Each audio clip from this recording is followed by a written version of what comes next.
Hello buddies, welcome to my channel ఫంట్ English.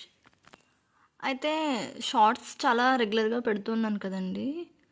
అయితే shorts okay, అవి చూస్తున్నారు బాగానే, కానీ వీడియోస్ కూడా పెడదామని అనుకుంటున్నాను. వీడియోస్లో ఏంటంటే ఫస్ట్ స్టార్టింగ్ నుండి స్టార్ట్ చేస్తే బాగుంటుంది కదా అని ఈ ఫోనెటిక్స్ నుండి వస్తున్నాను. సో ఇంగ్లీష్లో మన అందరికీ తెలిసిందే 26 ఆల్ఫాబెట్స్ ఉంటాయి కదా.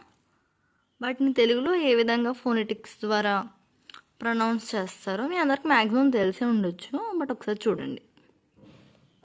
ఇక్కడ ఒకసారి ఏ చూడండి. ఏ అనగానే మనకి తెలుగులో ఆ, ఆ, ఏ, బి, బ, సి, స, క, డి, డ, ఈ, ఏ, ఏ, ఈ, ఎఫ్, ఫ్, జి, జ, గ, హెచ్, హ, ఐ, ఈ, ఐ, జే, జ, కే, క, ఎల్, ల్, ఎం, మ్.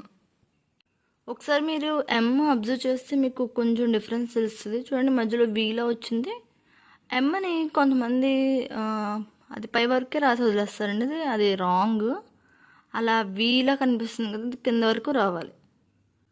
ఎన్, న్, ఓ, ఆ, ఓ, ఓ.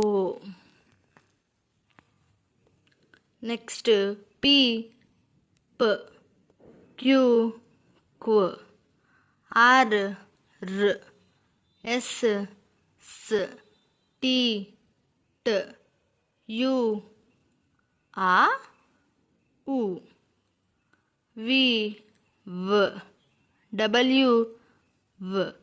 వికి డబ్ల్యూకి కూడా వ వస్తుందండి.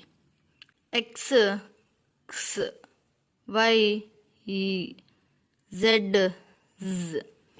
అయితే ఒకటి అబ్జర్వ్ చేస్తే మీరు ఇక్కడ పైన ఏకి, ఈకి, ఐ, ఓ, యు వీటిని నేను హైలైట్ చేశాను. ఎందుకంటే మనకి తెలుగులో అక్షరమాలలో అచ్చులుంటాయి, హల్లులుంటాయి. అలాగే ఇంగ్లీష్లో కూడా అచ్చులు, హల్లులు ఉంటాయి అన్నమాట.